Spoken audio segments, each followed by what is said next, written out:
Bonjour à tous, c'est Mathieu de Hip Hop. Aujourd'hui, je vous fais cette petite vidéo parce que on a de plus en plus de retours de nos clients qui sont de plus en plus inquiets à cause du contexte actuel concernant de nombreuses cyberattaques sur des sociétés calédoniennes. Euh, pour la plupart, vous le savez, nous on propose des solutions de téléphonie IP qui sont basées en fait sur des serveurs, euh, notamment 3CX. Et comme tout serveur, ces équipements sont potentiellement exposés à des risques de cyberattaque. Donc, je viens de voir un article de 3CX qui a été rédigé par Christelle, que je remercie pour sa clarté.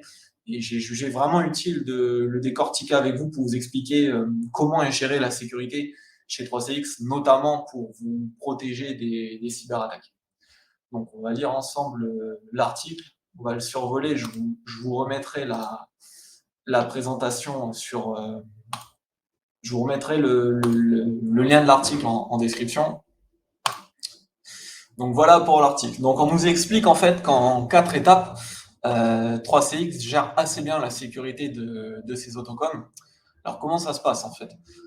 La première étape, c'est par défaut à l'installation de l'autocom, donc une étape qui est gérée par nos services. On importe une liste noire de plusieurs adresses IP. Euh, Par défaut, on active l'option qui permet à 3CX de collecter ces différentes adresses IP localement, c'est-à-dire qu'à chaque fois que une adresse IP publique échoue plus de 3 fois à une tentative de connexion sur votre autocom, 3CX considère ça comme une attaque et enregistre cette IP pour la blacklister.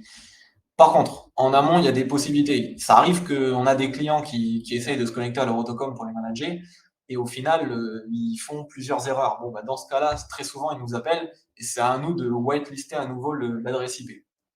Par contre, l'étape 3, et c'est là que c'est vraiment impressionnant, derrière tout ça, quand 3CX a collecté de nouvelles adresses IP, il y a une vérification humaine par les services de 3CX, où ils vont vérifier plusieurs critères, et si cette adresse IP et cette vérification valident tous les critères, ils ajoutent l'adresse IP blacklistée à leur base de données globale. Et en quatrième étape, ça arrive aussi que 3CX contacte directement les administrateurs de l'autocom, donc nous, éventuellement, pour informer qu'ils détectent des tentatives d'attaque.